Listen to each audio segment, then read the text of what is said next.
Okay, so The Critical Drinker recently dropped a video 2 days ago, Why Modern Movies Suck, the Strong Female Character. As someone that's made videos, female characters done right, how to not write a female character and stuff like that, and I've already gotten so much hate for them, I feel like I am immune and invulnerable to future hatred, which is not the right mindset any YouTuber should ever have, because that's usually what happens a minute before they get canceled. That is like right before they step off the edge. But I feel like we can do this today. Why modern movies have a strong female character? I have a lot of insight here because I've done a lot of research in this area, so I'm excited to jump right into it, especially because there are some really like awesome strong female characters, and I would really appreciate if this video is a criticism of the ones that my biggest complaint when it comes to strong female characters is it's when they're so strong they don't actually need anything else. Like they're strong and their struggles are the fact that, well, they're a woman. Sarah Connor, Clarice Starling, Buffy Summers, Ellen Ripley, Marion Ravenwood, Princess Leia, Dana Scully, Samantha Carter, Eowyn, Vi, Aaron Sun, Nyota Uhura, Beth Harmon, Cara Thrace, and Rita Vertasky. These are just a few examples of the many intelligent, complex, compassionate, brave, compelling, and well-written female characters that have... I really like that he started with that. Like, when you think of female characters from, like, Arcane, like, these are just such well-written, badass female characters. Beth Harmon, too, from, what's it called? I think Princess Leia was kind of mid, like, let's be honest. But there are some really, really great, well-written female characters. But the ones that are just considered great because they're women, that's yikes. You got your Reys from Star Wars, you get your Captain Marvels, you get your She-Hulks, and it's just have emerged in the past 50 years of film and TV. Characters that have left their mark on whole generations of audiences to the point where they still resonate with people years or even decades after their creation. But then there's a different kind of character, a shallow, trite, cheaply made, gratingly unpleasant facsimile of these excellent ladies of the silver screen. A phenomenon known only as the strong female character. Honestly, it seems like just about every character without a Y chromosome these days automatically has to be labelled as strong. It's one of the first words to come tumbling out of the mouths of the writers, actors, directors, and marketing departments whenever they're asked about it, and it's been overused to the point where it's become completely and totally meaningless. Just another expected buzzword in the endless corporate-approved word salad that has to be sprinkled on every new project now. Stop, please. No, I don't want to see any of these things. Okay. In fact, Emily Blunt said it better than I ever could. It's the worst thing ever when you open a script and read the words strong female leads. Yo! That makes me incredibly based. Look how based. What? roll my eyes. I'm already out. I'm bored. Bro. Those roles are written as incredibly stoic. You spend the whole time acting tough and saying tough things. Oh, stop it, Emily. I can only like you so much. The thing is, though, she's absolutely right on this one. The strong female character cliche is as hollow, simplistic. You know, I'm gonna say something incredibly forward thinking. I'm gonna say something that a lot of you might take a deep breath and be, what? Did you actually say that? Are you ready? Strong female characters are just as cringe as strong male characters. You imagine a male character walking around saying that the reason why I'm so strong is because I'm a man. I face adversity of being a male, and therefore am strong.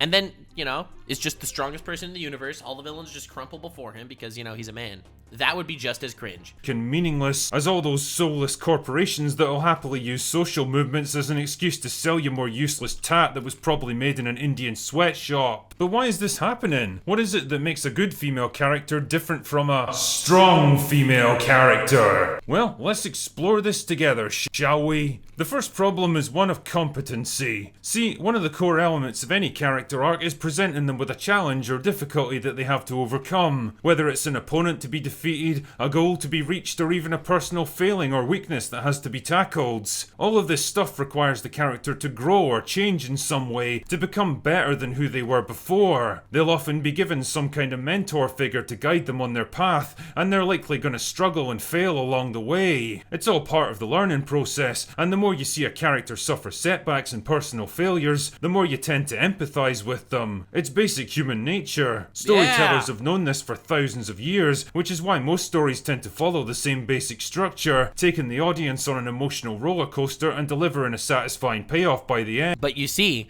If someone is so powerful, so strong, so perfect and epic that they don't actually have struggles, trials, and tribulations, or the fact that all their struggles, trials, and tribulations are their gender. But strong female characters don't work that way. A strong female character will almost always be supremely good at whatever she does. Here's another thing that bothers me. Moral Jesus characters, all of them. You don't actually have a journey. There's no growth. Because anytime you have a character that undergoes growth, it implies that they were on a level where they needed to grow from. Just by the fact that you're growing, it means you're imperfect, and they don't want to make any of these characters look like they're imperfect, so there's no growing. They're succeeding right off the bat or teaching herself with minimal effort. They're generally not allowed to have older mentors to teach them things, especially not male ones, because that would send out the message that women need men to help them succeed.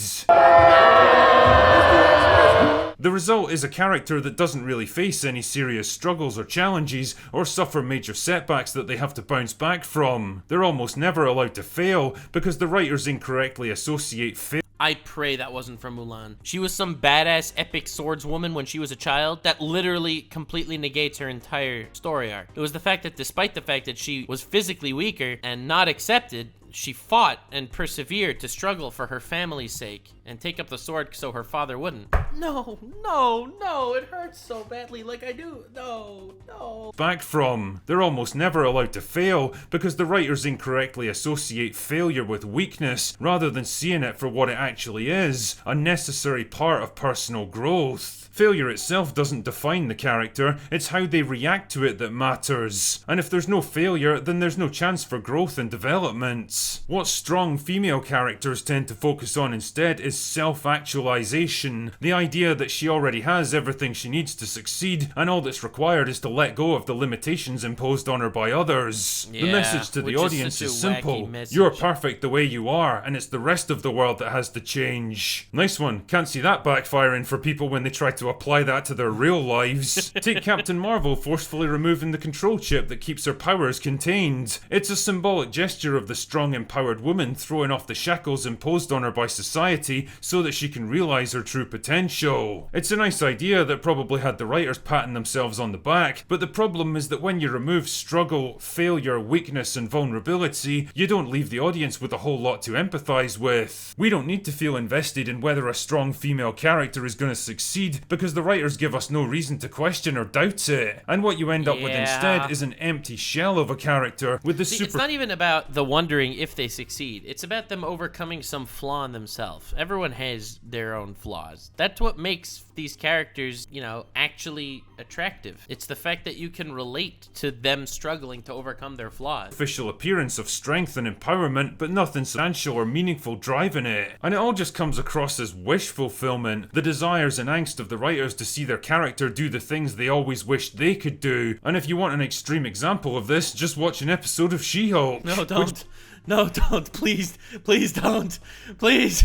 The reason why she doesn't actually have to work to control her Hulk mode, whereas Hulk did, she has to work to control hulking out every day. Brings me along to my next point. Physical strength. One of the most tedious and embarrassing aspects of modern movies is watching a 100-pound actress plowing through a series of extremely accommodating stuntmen twice her size because the writers mistakenly believe that the only way for a character to be strong is through feats of actual physical strength. Because after all, how can a woman possibly be equal to a man if she's not as physically capable as him? The problem is, you're always going to have a tough time selling a fight between a man and a woman on screen, for obvious reasons. Men are generally bigger, stronger, and more robust, with denser and heavier bones, stronger muscles, broader shoulders, longer limbs, and superior upper body strength. Add all of that stuff together and you've got a huge advantage when it comes to the application of physical violence. The problem is that this reality doesn't gel too well with the modern Hollywood ideology that men and women are exactly the same at everything. So how do they get around it, you might ask? Do they carefully structure and choreograph male-female fight scenes to have the woman make clever use of her environment, the element of surprise? Biology is sexist and needs to be cancelled. I don't know. I feel like fight scenes in general are very haphazard. Like, Star Wars fight scenes, for example, they're carrying like these weightless laser swords. It's like, it's all about dexterity primarily, much more than physical strength. So you don't actually need, I don't know. I feel like some of these are non-issues. Or improvised weapons to even the odds? Do they hire large, physically imposing actresses who actually look like they could take on a fully grown man? Or do they say, fuck it, we'll just pretend that size and strength doesn't matter anymore? I think you know the answer already. Like in this scene from The Woman King, where a 57-year-old, 5'5" Viola Davis takes on a 29-year-old, 6-foot tall man who's built like a heavyweight boxer. He's literally half her age and twice her size. A single one of these haymaker punches would probably shatter most of the bones in her face, fracture her skull, and cause severe brain injuries. And yet, there she is, tanking them like she's Rocky Balboa. Nobody is buying this because they know that an actual fight like this would be over in about 4 seconds. Yeah, but I feel like people don't actually care about that stuff. For me, it's always about the personal character writing, the actual personality and character development of the character. For me, that always will come first above like the physical fights that I could always write off as, you know, Hollywood pizzazz. So I don't care about that. However, Game of Thrones Brienne of Tarth, like she's this massive lady. Like, yeah, that was pretty awesome watching her kick the hound's butt. If you want an extremely rare example of how stuff like this would actually go down, check out this scene from Sicario where main character Kate punches a CIA officer full in the face as hard as she can, and it barely even phases him. Then he promptly knocks her on her arse in response. This is what actually tends to happen when you try to take down someone who's bigger and stronger and tougher than you. And the thing is, all of this stuff misses the point that actual physical strength isn't what makes a character strong. Someone who chooses to fight even if they're at a massive disadvantage is actually a lot braver and more compelling than some overpowered superhuman who dominates everything around them. Like in this scene from Lord of the Rings where Éowyn makes That was actually this is a great scene, great example. A stand against one of the most powerful and terrifying enemies in all of Middle-earth. You can see how frightened and tiny she is compared to him. She's basically a fly that he could easily swat away, and the fact that she doesn't just break and run speaks volumes about her strength of character, which is a lot more important than the strength of her muscles. The point I'm making here is that all of these attempts to push female characters as the physical equals of men comes across more like envious wish fulfillment or spiteful revenge fantasies rather than believable character traits that fit naturally into a well-rounded story. More often than not, it's the writers pushing their own desires and personal ideology into the script rather than trying to tell a compelling story that resonates with audiences. Now, none of this is to say that it's impossible for a woman to beat a man in a fight. Of course it is. The differences between them aren't that huge, but it has to be carefully thought out. Especially with weapons. Like, dude, she's a woman. How could she defeat a man? She has a shotgun. Like, whenever I hear that argument, it always makes me cringe a little. Like, come on, dude. And implemented to make it look believable on screen. It's not an Sarah arm Connor wrestle. was an awesome kick-ass fighter in Terminator 2, but the film never tries to pretend that she's bigger or stronger than the men around her. Instead, she uses weapons, the environment, surprise ambushes, threats, and hostage taking to even the odds. And it works. You believe that she could actually accomplish the things she does, and the natural result is that you buy into her character more. One other weird aspect of the strong female character is their general lack of human personality traits and redeeming qualities. Instead of being altruistic, or compassionate, or protective, or vulnerable, or quirky, they're almost always written as stoic, emotionally closed off, blunt, dismissive, prickly, domineering, or aggressive. The very same masculine traits that the writers seem to find so toxic and unacceptable in men. They very rarely have any kind of romantic— Oh, he just went there, didn't he? My man just went there. Oh no. interest in men, and are carefully written and dressed to avoid even the barest hint of sensuality or attractiveness. Either way, it all just smacks of overcompensation, a kind of knee-jerk reaction to all those overly emotional, easily frightened damsels in distress from previous generations of movies. A desire to break away from the tropes of women as caring, compassionate maternal characters or overly sexualized fantasy figures. Fair enough, there's absolutely nothing wrong with branching out and exploring different ideas. The problem is that if you take all those feminine elements away and replace them with nothing but the most stereotypical of male traits, then all you really end up with are women awkwardly pretending to be men. Like Galadriel from Rings of Power, always trying to talk tough, stamp down her authority, demanding respect and showing off. It doesn't ring true because it's not how women tend to act in the real world. I don't agree with a lot of the framing here, per se. I think that ultimately it's not about writing women to be feminine or writing women to be masculine. It's writing women to be realistic characters where you can understand how they got to where they are right now, where they have growth and they have faults and they overcome them. I don't want to just beat a dead horse, but you have characters like Toph, okay? Toph is not someone that wears feminine clothing. Toph is not someone that's out there always using makeup and stuff like that. Toph is a character that's incredibly strong and incredibly badass. Never just the victim in any way. She doesn't let's say exhibit many massive female traits per se. That said, she's an incredibly well written, strong female character because she's a real character. They don't need to necessarily act overly effeminate like I feel like Critical Drinker is kind of saying a little bit right here. They just need to feel like real people. They need to have reasons as to why they're acting the way they're acting. They need to have flaws to overcome. I feel like these are the major complaints I have here. It's not that Galadriel is acting masculine or I don't know. I never watched Rings of Power, so I don't actually know. I heard it was cringe and I didn't watch it. But I feel like that's not the point per se. It's the entitlement that she has.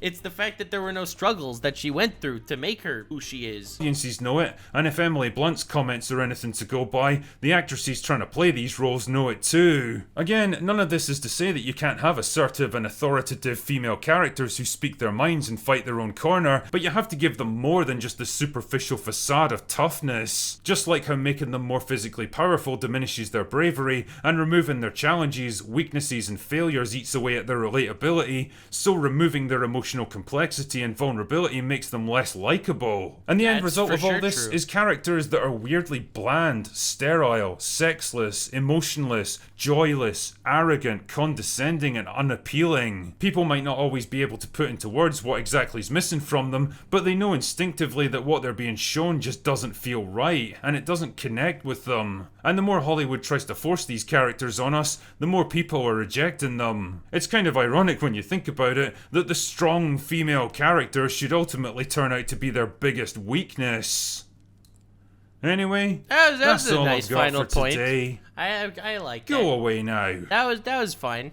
That was fine. I like the topic, I'll be honest. I don't necessarily agree with every point made, but I do like the topic. And I do agree with, I guess, the main theme that you gotta write them as people. Like, my God, saying that they're just perfect is literally not doing anything for anyone. Like, subscribe, and follow me on Twitch. Stay weird, fam.